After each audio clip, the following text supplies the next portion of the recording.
Friends, तो अपन ने last class में पढ़ा था मैकेनिज्म ऑफ ब्रीदिंग। अपने रेस्पिरेटरी सिस्टम का जो चैप्टर है उसकी 2 क्लासेस हो गई है। पहले में अपन ने पढ़ा था ट्रैक्ट तक, रेस्पिरेटरी ट्रैक्ट, और सेकंड में अपन ने पढ़ा है दोस्तों ब्रीदिंग ऑफ मैकेनिज्म तक का। अब आगे अपन कंटिन्यू करेंगे। अब आगे आ जाता है अपने कि रेस्पिरेटरी वॉल्यूम्स, जो अपन गैस अंदर लेते हैं, जो भी एयर अंदर जाती है उसका खुद का वॉल्यूम होता है। कितनी वॉल्यूम में जाती है?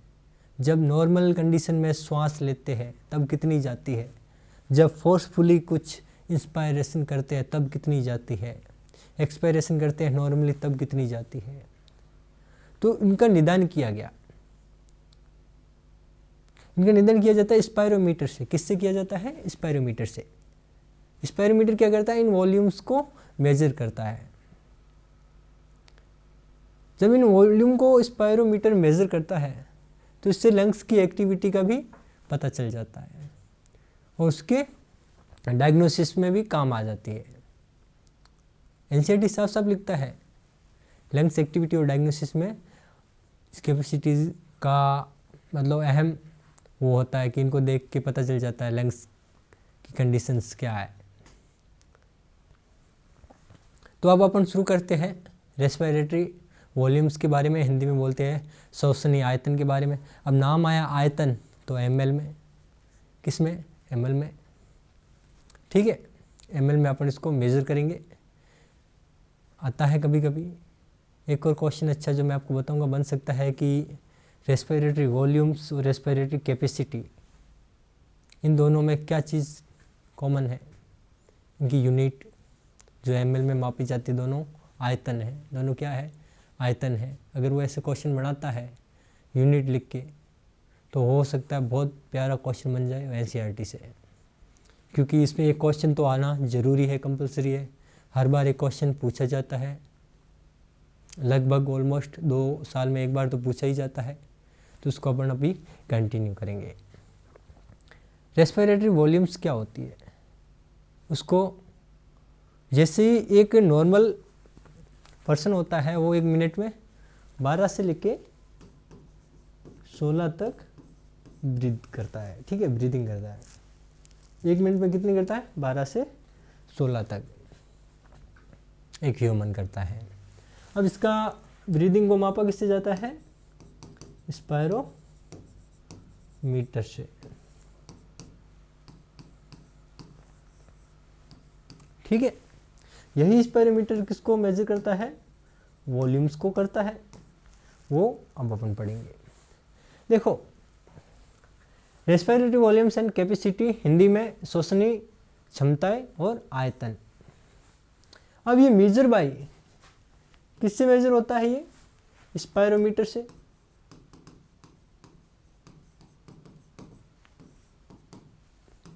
और रेस्पिरेटरी रेट कितनी होती है? 12 से 16 आर पर मिनट। 12 से 16 ब्रीथ पर मिनट।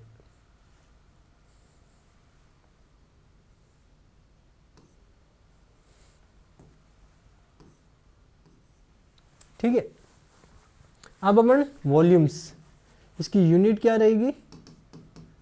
एमएल में रहेगी, मिलीलीटर। सबसे पहले आता है टीवी, टाइडल वॉल्यूम। कौन सा आता है? Tidal volume. इसको क्या बोलते हैं हिंदी में? ज्वारीय आयतन। टाइडल वॉल्यूम क्या होता है? टाइडल वॉल्यूम के लिए डेफिनेशंस दी गई है एनसीईआरटी में कि नॉर्मल कंडीशन में जैसे अभी मैं इंस्पायरेशन कर रहा हूँ और मैंने एक्सपायरेशन किया, इस टाइम जो एयर का वॉल्यूम लिया या छोड़ा जाता है उसको क्या बोलते हैं? Tidal volume. क्या किया जाता है? तो इसमें सबसे पहले क्या लिखोगे? नॉर्मल कंडीशन में इंस्पायरेशन क्या हो? या तो इंस्पायरेशन हो या एक्सपायरेशन हो। इसको क्या बोलेंगे? Tidal volume. किसमें? नॉर्मल याद रखना। क्या याद रखना है? नॉर्मल। नॉर्मल बहुत ज़रूरी, सामान्य स्थिति में। ठीक है, अब देखो सामान्य कितना होता है ये? 500 ml। कितना होता है? डेटा याद ही करना पड़ेगा, याद ही डेटा बिल्कुल याद ही होना चाहिए। जैसे अपन को बोलते हैं कि लगभग 500 ml पानी पिया करो, नॉर्मल जब भी रहो आधे घंटे तक 500 ml पानी पी लिया करो। तो ऐसे याद रख सकते हो। 500 ml पानी तो नहीं है, पर एयर है। किसके लिए है? टाइडल वॉल्यूम के लिए है। इसको टीवी भी कहा जाता है, हिंदी में ज्वारीय आयतन कहा जाता है। नॉर्मल कंडीशन में इंस्पायरेशन हो, और लगा रहा हूँ, और इंस्पायरेशन हो और एक्सपायरेशन कुछ भी हो। जैसे ये पर्सन है, जैसे कोई ये पर्सन है, ये एयर ले रहा है, ऑक्सीजन ले रहा है। ठीक है, नॉर्मल कंडीशन में ले रहा है तो कितनी लेगा? 500 ml। और इसको क्या बोलोगे? टीवी। और ये क्या कर रहा है? इंस्पायरेशन। इंस्पायरेशन बोले तो अंतः शोषण। क्या कर रहा है? अंतः शोषण। अब एक कोई व्यक्ति है, दूसरा देख लो कि ये सेम वही व्यक्ति है। व्यक्ति पे मत जाना दोस्तों, व्यक्ति ऐसा ही बनेगा अपने। यहाँ से गैस छोड़ रहा ऑक्सीजन, कितनी छोड़ेगा? नॉर्मल में कोई एक्टिविटी अदर नहीं है, कोई फोर्सफुल नहीं कर रहा है। नॉर्मल कंडीशन में कितना होगा? 500 ml होगा। तो ये क्या होगा? एक्सपायरेशन। ये क्या होगा? एक्सपायरेशन। ये क्या होगा? इंस्पायरेशन। ठीक है, पहला कौन सा आ गया? टीवी। कौन सा हो गया? टीवी बोले तो टाइडल वॉल्यूम। अगर अपन सेकंड की बात करें तो आता IRV, इंस्पायरेशन रिजर्व वॉल्यूम। क्या? इंस्पायरेशन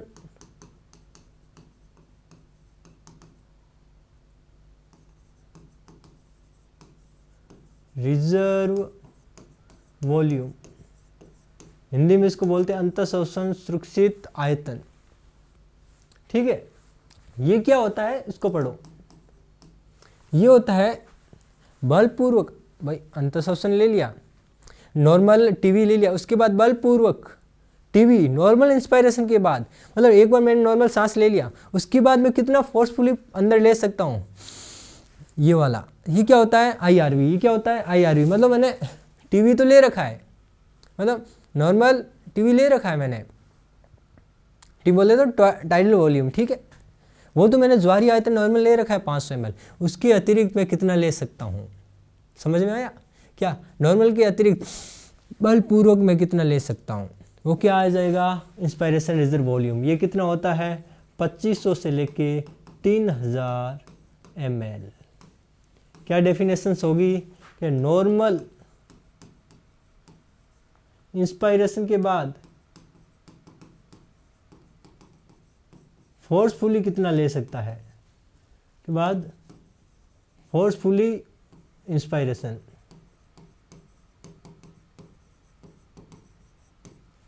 कितना कर सकता है। ठीक है, तो कितना होता है ये? 2500 से 3000 ml। कि भाई नॉर्मल कंडीशन में मैंने क्या लिया है? टीवी लिया है, ये ले लिया। अब इस फोर्सफुली कितना ले सकता हूँ? तो ये क्या हो जाएगा? ये हो जाएगा IRV। ERV के लिए भी वही चीज़ कि नॉर्मल मैंने टीवी छोड़ दिया, टाइडल वॉल्यूम छोड़ दिया, ज्वारीय आयतन मैंने नॉर्मल छोड़ दिया जो 500 ml होता है, उसके अतिरिक्त मैं कितना छोड़ सकता हूँ? ये वाला। तो ये कितना हो जाएगा? इसको क्या बोलेंगे? नॉर्मल एक्सपायरेशन के बाद फोर्सफुली कितना गैस, कितना एयर आउट कर सकता हो? क्या कर सकता हो? आउट। ठीक है, कि भाई मैंने नॉर्मल एक्सपायरेशन तो कर लिया, उसके बाद और कितनी है गैस जिसको मैं बाहर भेज सकता हूँ? IRV की फुल फॉर्म क्या होगी? Expiratory reserve volume. और इसकी वैल्यू कितनी होगी? 1000 से लेके 1100 ml। ठीक है, एनसीईआरटी में हर साल क्वेश्चन आता है। एनसीईआरटी की डेफिनेशन देख लेना, किस हिसाब से इसने शब्दों को आगे पीछे कर रखा है। ठीक है, अब देखो IRV हो गया, ERV हो गया, लास्ट आता है रेजिडुअल वॉल्यूम। रेजिडुअल वॉल्यूम क्या होता है? क्या आपने फोर्सफुली एक्सपायरेशन किया है कि भाई ये लंग्स है, ये क्या है?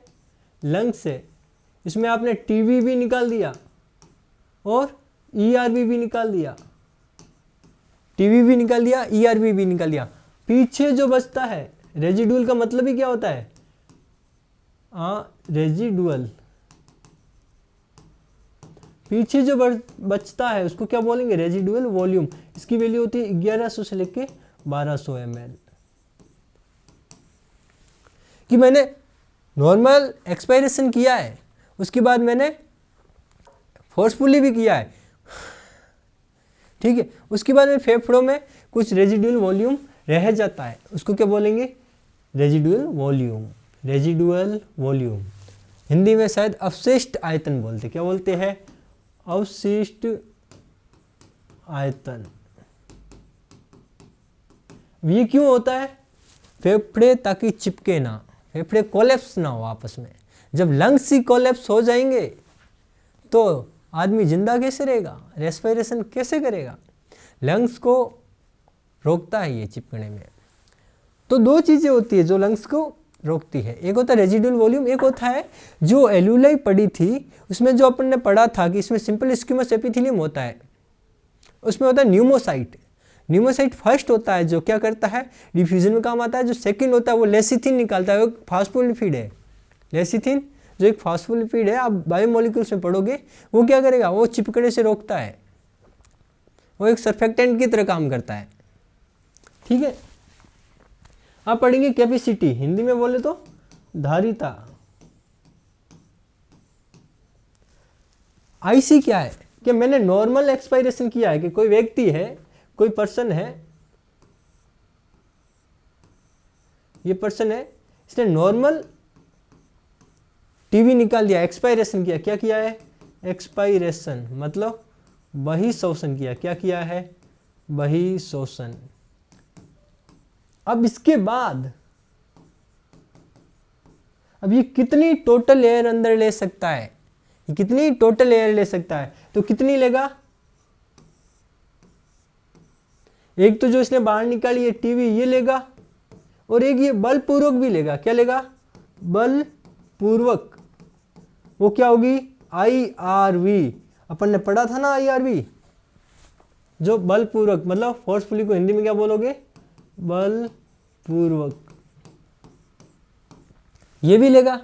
ठीक है, इसने क्या लिया है? IRV। तो क्या होगा इसमें? टीवी प्लस बलपूर्वक जो अंदर लिए, बलपूर्वक अंदर लिए मतलब इंस्पायरेशन किया है, इंस्पायरेशन किया, उसको क्या बोलोगे? IRV। तो इसका क्या हो जाएगा? TV plus IRV। अब टीवी कितना था? 500 ml। IRV कितना था? 2500 से 3000। तो टोटल कितना हो जाएगा? 3000 से लेके 3500 ml। क्या हो जाएगा? IC, inspiration capacity. हिंदी में क्या मतलब फुल फॉर्म क्या है? Inspiration capacity. यूनिट इनको याद रखनी है, क्या होगी? ml होगी। यूनिट क्या होगी इनकी? ml होगी। ठीक है, अब आगे आता है, वो होता है EC। क्या आ जाता है? EC। अब EC को कैसे देखेंगे अपन? देखो, EC एक्सपायरेटरी कैपेसिटी। क्या? Expiratory capacity. ठीक है, EC क्या होगा? कि कोई पर्सन है, मान लो ये पर्सन है, ठीक है, सॉरी अच्छे से बनाते हैं पर्सन को, कोई भी व्यक्ति है,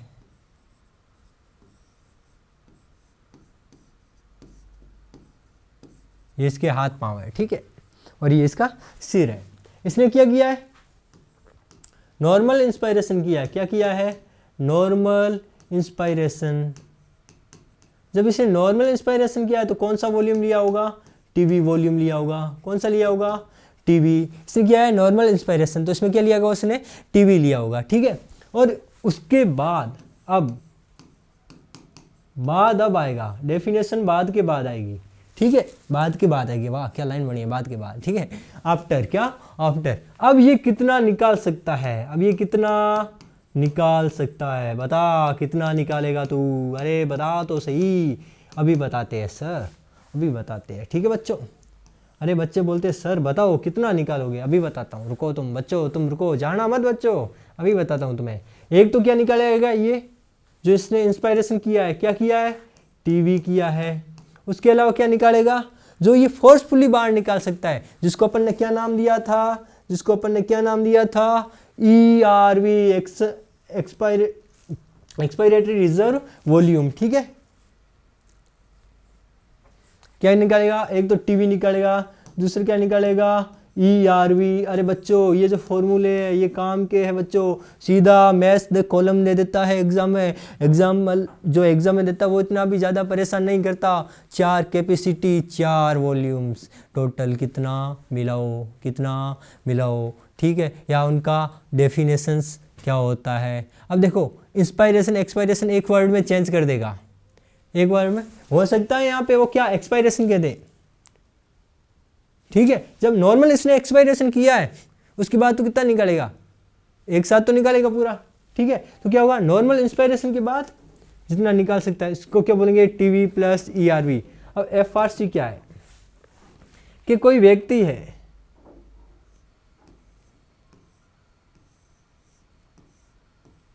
ठीक है, ये इसके हाथ, ये इसकी टांगे, ठीक है। अब ये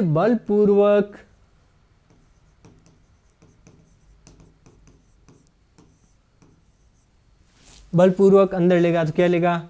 एक तो लेगा टीवी, क्या लेगा? टीवी। एक मिनट, सॉरी, क्या है? जैसे कोई ये व्यक्ति है, ठीक है,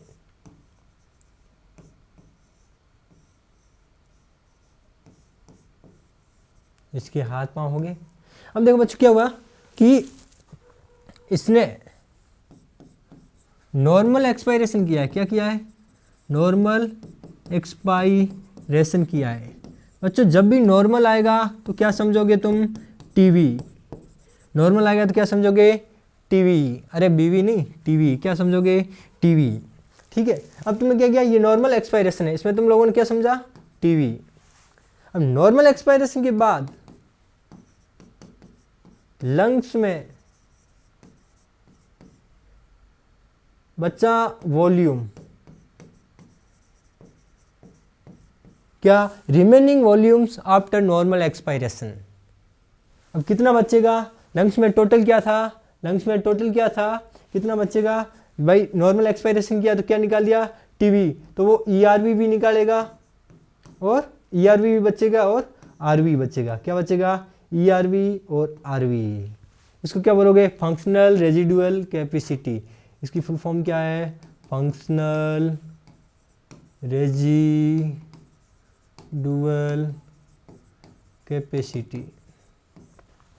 क्या है? Functional residual capacity. इसमें क्या होगा? ERV भी होगा, साथ में क्या होगा? RV भी होगा। क्या होगा? इसने नॉर्मल एक्सपायरेशन किया, उसके बाद लंग्स में क्या क्या बच्चा है? नॉर्मल एक्सपायरेशन किया, उसके बाद क्या क्या बच्चा है?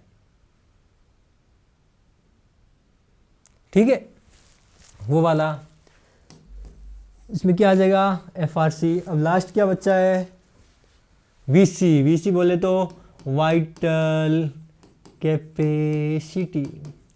अब बच्चों देखो, वाइटल, जब भी किसी का एक्सीडेंट होता है, जब एक्सीडेंट होता है उसको अपन हॉस्पिटल ट्रॉमा में लेके जाते हैं तो क्या बोलते हैं? सबसे बोलते हैं वाइटल चेक करो। वाइटल का मतलब क्या है? जिंदा है कि नहीं है।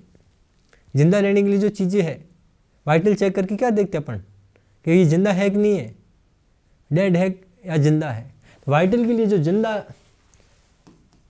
तो अपन क्या क्या चेंज कर सकते हैं वाइटल में? क्या क्या चेंज कर सकते हैं? जो जिंदा व्यक्ति क्या क्या कर सकता है? एक तो टीवी को चेंज करेगा, एक वो बलपूर्वक अंदर ले सकता है मतलब IRV, एक वो बलपूर्वक छोड़ सकता है मतलब ERV।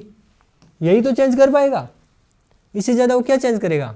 RV को तो नहीं कर सकता वो, वाइटल का मतलब ही क्या हुआ, हॉस्पिटल में अपन कोई चीज़ देखते हो, वाइटल देख लिया किसी पेशेंट का तो बोलते हैं कि भाई पेशेंट की कंडीशन क्या है, पेशेंट जिंदा है या नहीं है, ठीक है।